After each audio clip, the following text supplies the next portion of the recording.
in charge of the Pepsi Family Center on the technical side.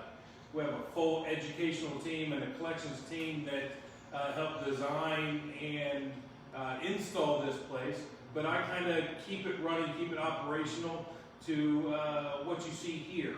I was also the recent project manager for the Pepsi Portal of History when we had Hurricane Florence, you know, the small little thunderstorms that come through and really destroyed the Pepsi Family Center. So that was pretty devastating. Those that live in New Bern are probably pretty familiar with Hurricane Florence. While the History Center survived really well, the Pepsi Family Center, the Pepsi Portal of History in the Pepsi Family Center did not do too well. The Pepsi Family Center is built on a false floor, and as we'll show you here in just a second, a lot of the technology is under the floor, underneath the carpet. So as we were inundated with rain and more rain and more rain, the water found some place to go. And unfortunately, it found a place to go underneath our floor where all of our cables are, where a lot of our hardware was placed. Because at the time that they designed this building, they said 17 feet above the water is plenty high. We didn't get flooded by river water. We got flooded by just sheer rain inundation. So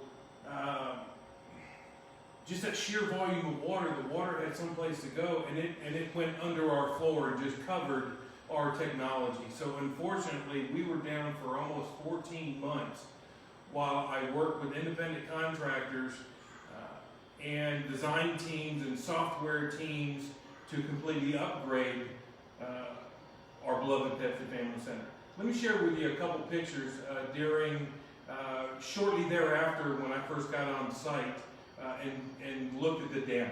So come on in, take a look.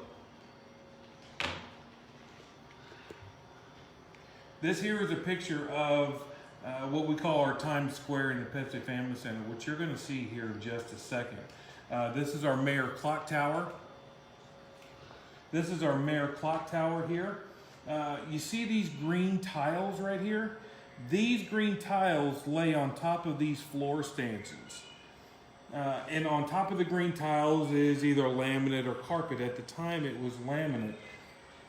But the green tiles attached to here, the only way to get to the water that was all in here was to get these tiles up. So, when I first walked into the Pepsi Family Center right after the storm, I looked around and I didn't see any damage, and I said to myself, we made it. We did okay.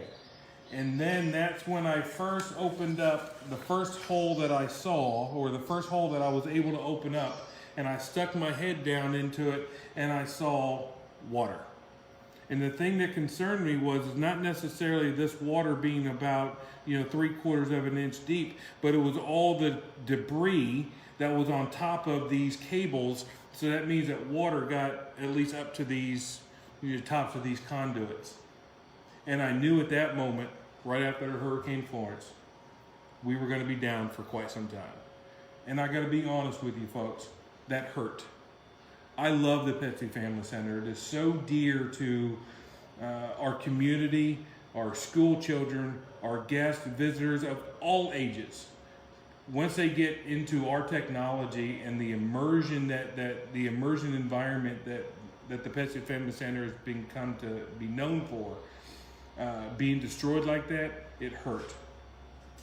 But so we had to take all the tiles up. We had to get rid of all the water. That was a slow process. We used pumps and vacuums and big fans and dehumidifiers. So as we started getting the place dried out, we started taking an assessment. But like, for example, this isn't our forest activity, and you're gonna see what it is now fully operational. But these exhibits here, especially right here, this is our scraper, and this back here is our gum adder, and I'll explain what those are in just a little bit. But the technology that makes these exhibits work were all underneath here in this floor. Yes, there were a few components in this fake tree, but there were a lot of components underneath this floor that is now covered in water. Here's another picture going into our house exhibit area, and you can just see the standing water. These are all networking boxes that have sensitive data cables to make the magic happen, all underwater. This is back in our quilting exhibit, which I'll show you. Again, water went all the way from the beginning of the PFC in the lobby all the way to the back. And as you see, we're starting to dry it out. We were lucky enough that we were able to get in here quick enough that we didn't have a mold issue. You know, the longer mold or water sits, the more stagnant it sits, you end up with a mold issue. We were extremely lucky to be able to get the authorization to come in here, rip the floor up, look at the unknown, and you know, my managers were going, what are we doing? And as soon as we said why we had to take the floor up, they're like, let's get it up. They were behind it 100% because they realized as soon as they saw the water, they saw what I already knew, that it was going to be a long recovery. This is one of our volunteers at the time. I'm a one-man operation here, a one-person operation, and I do depend on other staff from other departments helping, you know, as needed, have volunteers, and this is one of our volunteers, student volunteers, that was helping, as you can see, using a wet vac to get out some of the water. And then this is another area after we get it, you know, completely dry. But the thing that I need you to take a look at, like in this area here, this isn't our store. So this floor is the same green tile as in the other places, but you see this here? That is laminate flooring. That was, that's real thick 1/4-inch cardboard that was laid on top of this floor, and then the vinyl laminate flooring was then glued to that cardboard. So in order to get all this up, me and my volunteers and a few staff members that I was able to scrounge around had to manually cut out all of this vinyl to be able to get to the screws, to be able to get that green tile up, to be able to get the water out. It took us well over a week just to get the tile up. And as we were getting tile up, I'd get a volunteer to start evacuating the water. So that's a little bit of what we experienced. But as you pan around the room, this is our lobby. This was also damaged. But as we move forward, you can see we got new carpet. We were able to put everything back in operation. And let me tell you a little bit about how we recovered from that.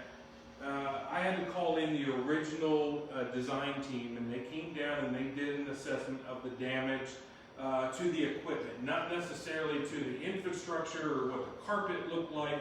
They were solely looking at the technology. We quickly realized that all the data networks had to be redone.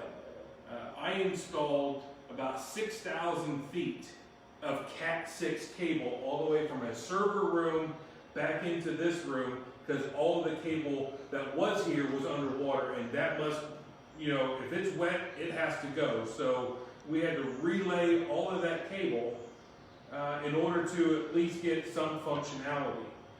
That's when we realized that the hardware that was damaged under the floor was not a simple matter of just going, online, picking up a new piece of hardware and installing it, and everything is right as rain. Everything is, finely tuned, programmed to work with each other. So when the components underneath the floor got wet, we went searching for those new components, and guess what we found out? Those components are no longer available. Or if they were available, they only worked with Windows 10, not our current operating system that the platform was designed on. So that means not only did we have to replace the hardware, we had to replace the technology that did not get damaged. So it was almost like a cascade type of effect. I wish it would have just been a simple matter of replacing a small little component. But since we had to replace everything, you can see how the cost kind of tumbled. We did have insurance. The state did have insurance on this building. So thank goodness for that, and we were able to use those funds wisely and effectively to bring this place back to life. When we had original meetings, we talked about not changing the education mission or changing the space of the Pepsi Family Center. We wanted to keep everything just the way that it was. But now we have new modern equipment, new PCs, new touch screens, new hardware that does the same thing, but just in a more effective and a cost-effective way. We were also able, since we were bringing in the programmers, we were able to bring in things to make it easier for our staff. One of the main things that we heard from our staff that operate this and operate with the tour groups was the old technology, the old programming. Once we started an activity, there was no way to stop it. So if a family came in or a group of visitors came in and they started an activity in, say, the forest area, and they decided that they didn't want to do that activity was running for 15 minutes. So if another guest came in, they would either have to pick up halfway through or they would have to wait. So since we were back at the drawing board with the technology and having to upgrade the software anyway, we integrated new coding to allow our docents or our full-time interpreters to stop and start the program at will. And I think, not speaking for our historical interpreters, but I think it made their job a little bit easier and smoother guest operation. But let's go in the back. Let's take a look around. When you walk into the Pepsi Family Center, take a look around. You're going to notice theming. And I think it's important to talk about the theming because back in the Pepsi Family Center, we're welcoming guests back to the year 1835 in Newburgh. So we're going from 2020, and I know it's been a wreck of a year, but hang with us. It'll get better. But we're going from 2020 to 1835. Take a look at the Marl pathway. Take a look at the forest area, the boat dock area, the store area. Take a look at the theming, the sound. I just want you to take a look, and then the mayor is going to greet you in 1835 and kind of tell you what to expect in 1835 in our Pepsi Family Center. So go ahead and take a look.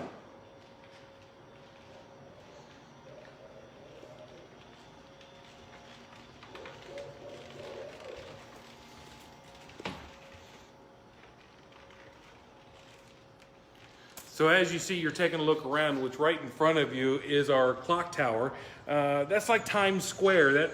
You figure in 1835, they didn't have Facebook, YouTube. They only had one printing press in the colonies in 1835. So how did they get information? They gathered around our clock tower. But if you notice, looking around the clock tower, notice the gray carpet. The gray carpet represents a Marl pathway. Again, they didn't have asphalt. So they would have used crushed rock to make, a common area.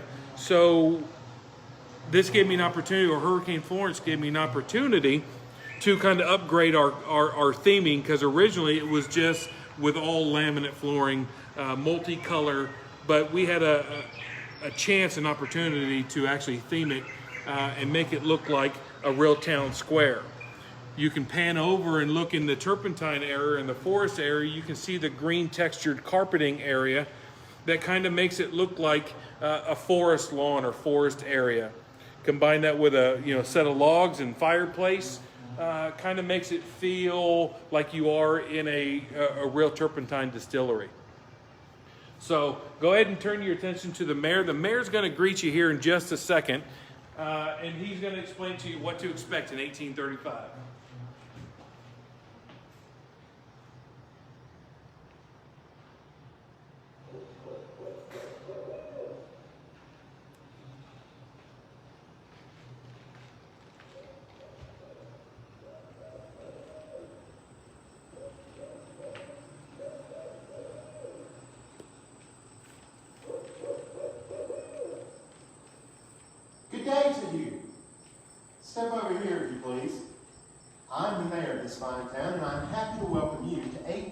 1835. Before you stands our great clock tower. The good people of this town gather here to pass the time and hear the news. When we're not working, of course. And we always give a warm welcome to visitors. Now, everyone, look around at our little town. First, there are the shops and stores. That is our dry goods store. The shopkeeper will show you what sorts of items can be purchased or traded for in 1835. Next to the store, you'll find our print shop. If you're lucky, you'll get to write your own story for a newspaper. Further down, you'll see the house. In the house, you'll find our best quilter. She always welcomes the chance to work with fine people such as yourselves. Also in the house, you'll help the cook prepare an honest-to-goodness, authentic 1835 meal. There, in the midst of the long-leaf pines, is our turpentine distillery. The woods writer will teach you all about making turpentine, which I dare say is our region's biggest industry. Now, look out toward the harbor and our wharf. The wharf is where you'll sign on to sell the snapdragon. Well, enough talking. Time for you to get to work. Choose an area that suits your fancy. When you get there, scan your card at the login station to sign up for work. So as you heard our mayor saying, it's time to get to work. Let me show you a little bit on the Snapdragon, what actually operates, the computers that actually operate the Snapdragon. Let's take a walk over here and let's look at what an exhibit is part of the leadsman. It's part of a sounding. The leadsman's job on the ship is to see how deep the water is. Let me show you some of the technology that's behind it.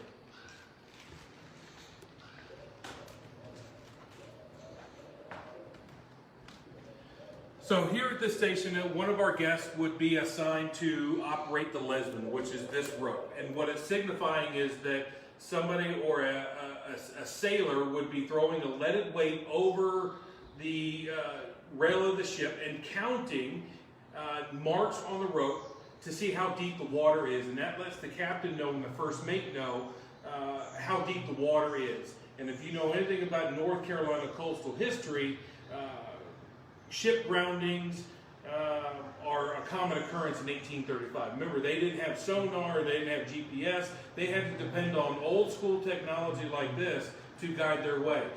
The Coastal Coast is a graveyard in the Atlantic. There are countless ships that are currently submerged underwater. One famous one is at one of our sister museums in Beaufort at the Maritime Museum.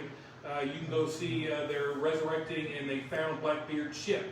And they're bringing that back to life. So make sure if you're ever down in Beaufort when we get out of COVID-19 pandemic, make sure you get down and go see them or check their website. A little plug-in for them. It's an excellent place to see Blackbeard's ship. But if you go ahead and come on in and zoom in.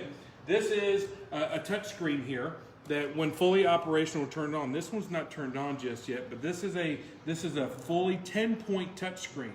Because all of these activities are completely interactive, meaning that we want our guests not only learning, but we want them doing things as well. We want them to fully experience what it may have been like to be a leadsman. So here we have the touchscreen. Down here, right here, behind the touchscreen, you're going to see a PC. Pre-Hurricane Florence, this PC was about 200 feet away in another section of the building. Let me tell you how nice it is having this PC here. When we did have technical issues, and these are all computer-based technology, so yes, computers do fail or they do have hiccups or glitches. But when I would get called that a station is not responding, I had to bounce between this station, 200 feet the other way, come back, make a change, go all the way back, make a change, come all the way back, reboot it, come back, make sure that it's working. It took some time. Now that we had modern technology in 2018, because you figure when we launched in 2010, this place was launched in 2010, they were using 2008, 2009 technology, which was still using the big, desktop computers. They weren't in the micro, computers area. So now that we were forced to upgrade the computers because of the peripheral hardware, it allowed us to go with this computer, and now we can store it, directly behind the monitor and inside a case. But the unique thing about this particular station here is that when you look overboard, you're going to see the rope going into the floor. You're also, it's not visible now, but there's a projector that's directly above that's going to project down on the sea floor how many fathoms that rope has dropped, and the person that's operating this has to say, when it hits rock bottom, they have to say, "Hey, Captain, we're at 5 fathoms." So they're going to have to kind of monitor this, and everything has a cause and effect on the ship. So this job is extremely critical. So one of the things we use to make that happen is we come out of this PC. We use just a dual head splitter. One signal goes to the touch screen, then one signal goes to this VGA, what we call a VGA over Cat6 box. So it takes the VGA signal from the computer, reprocesses it, sends it out on this network cable. Then that network cable then can go underneath the floor, back up the wall, and goes back up to this projector that's mounted here in the ceiling, where there is another box that is a receiver, and that puts it back into VGA signal or sometimes HDMI signal. So this is part of the magic that happens. Now, I'm not going to take the floor up, but you see this little fidget right here. This is called a fidget. This is a device that allows us to convert analog or a signal from say a rotary or something that is a counter, and turns it into a signal that a computer or computer program can understand. So underneath the floor right here, you're going to see a square. If I were to take this up, and I don't want to take it up because it's extremely heavy, but in this is a mechanism for this rope. And basically it's a rope that goes back and forth over 2 wheels, and there's a counter in there. So as I move this rope through the system, there is a counter that counts how far this rope has moved and gives an inherent number. And then that number then is transferred to the computer that counts it as 1 fathom, 2 fathom, 3 fathom. And so therefore the rope is being counted, and then that number is being put into the computer to give a display. So that's our leadsman. But look down in here, you're going to see in this little box here, these are all some of our additional components. And we try our best to hide everything that we can because we want this to look like a 1835 ship. And by the way, the USA or the Snapdragon was a real merchant ship that did port and harbor in New Bern in 1835. But these are all some of our relays and some more fidgets down here. Again, all of these fidgets that were right here and all of this wiring for different sensors was all underneath this boat, which was filled with water. Ironically, a boat had water around it. In a museum, that's not good. But all these had to be replaced. So we replaced them all, and when we look back, one of the director's missions is we need to look at resiliency. What did we learn? So whenever we were able to look at past mistakes, we went ahead and moved these up to get them out of the water. So we have resiliency. So we were able to tell management and insurance, we had a problem and this is how we fixed it and this is what we did.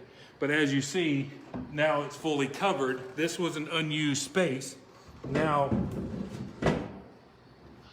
and then later on I'll screw it back in so our guests, there's no danger to guests. But as you see, it completely gets hidden. So that's a pretty cool little feature. So next time you're in here, take a look at it. Don't try to pull it up, it'll be screwed down, but it's kind of a cool little hiding place. Let's come over here to our Turpentine Forest exhibit.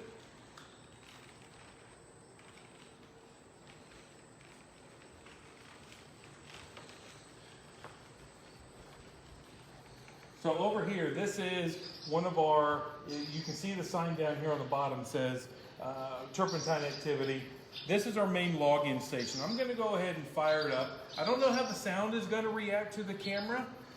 If it's a little bit too loud, I'm sure my producer on the other end is gonna say, I can't hear you.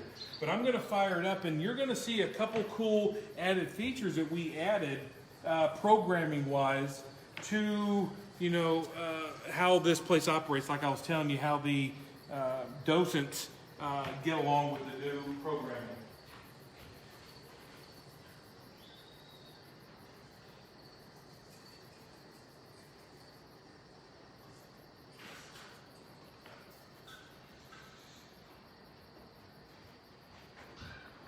Okay, so now I'm going to take, this is a key fob, this is a kind of a key, a sort, and I'm going to come down here and I'm going to scan this area in here.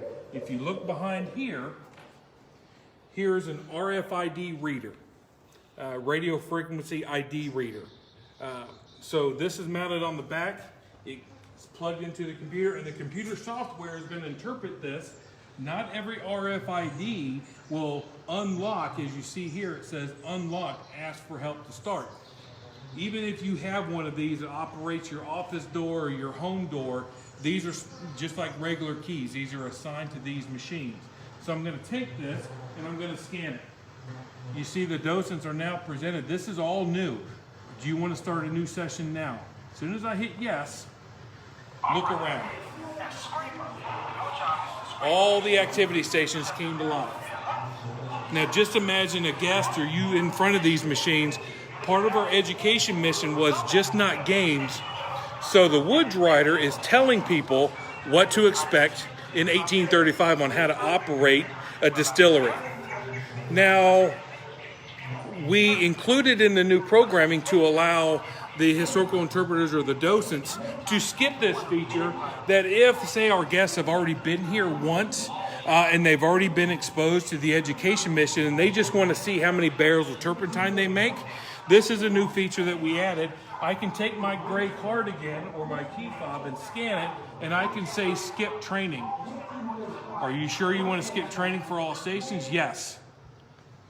And now every single station goes right into the activity. So as you see here, this activity is a stoker. And part of a distillery is they have to use fire to heat up the turpentine distillery. So I can take my finger and I can heat up keep adding wood until this station over here, which is our temperature monitor. There's going to be a guest here listening. This one here is telling them how to listen to the different sounds. So a still that is operating at a good temperature is going to sound one way. If it's getting too hot, it's going to sound another. So again, like on the ship, it's cause and effect. This person is going to have to sit here and tell the stoker, hey, add more wood. Stop adding wood because it's getting too hot. So this is really key. So if you hear this high-pitched whistle, that means it's getting too loud. I don't know if you can hear it. That means that the stoker at this point, or the temperature monitor, would tell the stoker to stop adding wood. Really cool. And as you see, everything is cause and effect. And the ultimate goal with this is to make as much turpentine as possible. Let's come on over here and look at the scraper.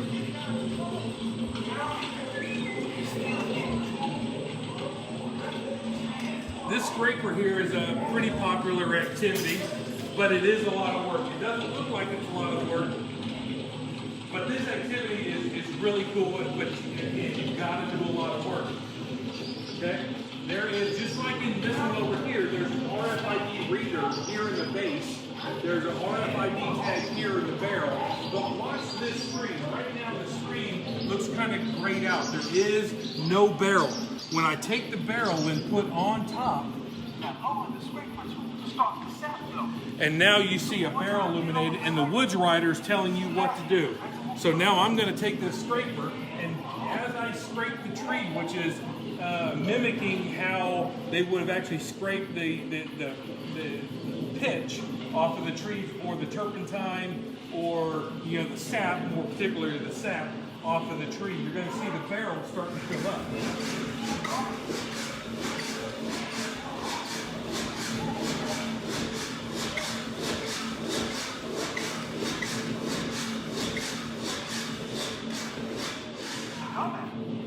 And he tells you that your barrel is now full. You can see that it's full. This is where the scraper hands it off to the next person over here that is operating the gum adder. This gum adder is actually, their job is to take this barrel, put it in the cradle, and it is simulating putting the now sap into the turpentine distillery. Again, watch the technology. The barrel right now is completely empty, or it's grayed out. As soon as I put it into the cradle, you'll see and you'll hear the Woods Rider.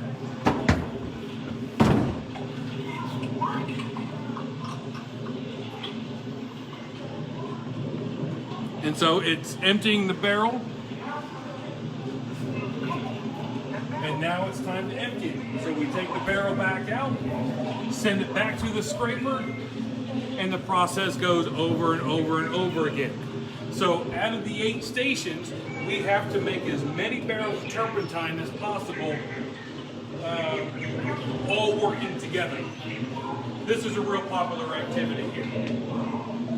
Another one of our popular activities is people love making quilts. And if you caught Allison's Duffy Gallery, the quilting video we did a couple weeks ago, she made mention of the ability to come into the Pepsi Family Center and make a quilt. Let's go see what she was talking about. Come on in here.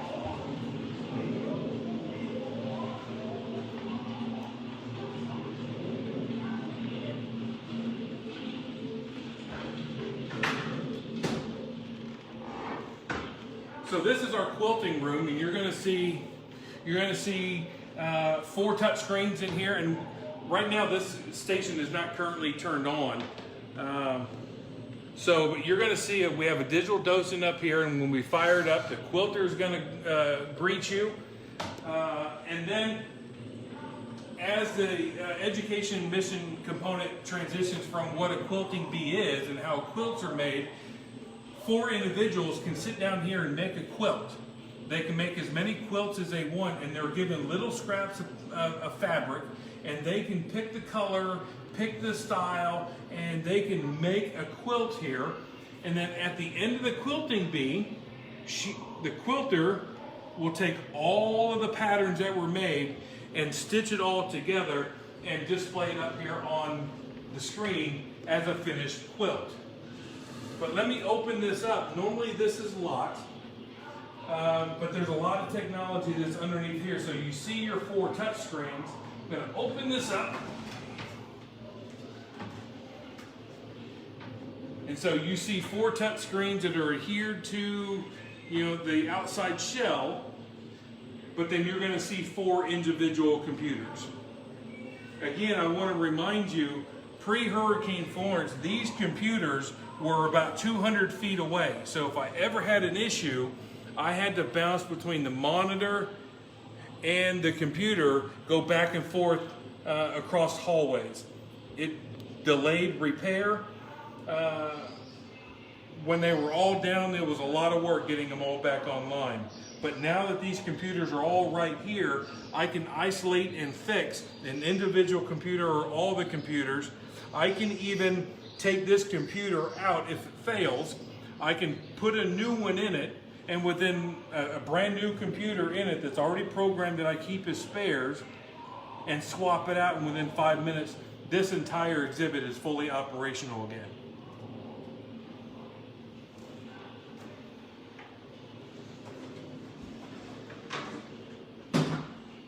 So as you see, it's a smooth, seamless quilting exhibit, and the technology is never seen. But technology, of course, is what operates our Pepsi Family Center. So without it, this place would just be another museum that you just kind of look at things, which is not what this section is about. We love museums, and we have sections of our museum. You definitely don't touch the artifacts. But in here, we expect you to play, we expect you to touch. and learn and have fun. I think school groups come as far away from Charlotte to experience our Pepsi Family Center here, and they usually leave with a big smile on their face. So I can't wait till we're able to reopen to the public, get this place fully operational again. This place is near and dear to me, and I wish that you would come and experience what so many have over the past 10 years, and we will once again as soon as we get past this pandemic. That kind of sums up what we have here. I'm open to any questions that you may have that may have been posted. If you watch this later and you don't catch it live, go ahead and put your comment in the comment section, and one of us will get back with you at a later time. So feel free to ask any questions. We don't have any questions. That's okay. I understand. But again, if you do have questions or comments that you want to ask after this broadcast, go ahead and put them down in the comment section below and we'll get with you. Okay? Again, my name is Rob Jones. Officially the multimedia coordinator out here for Tryon Palace, North Carolina History Center. I appreciate your time this morning. Good luck and come and see us.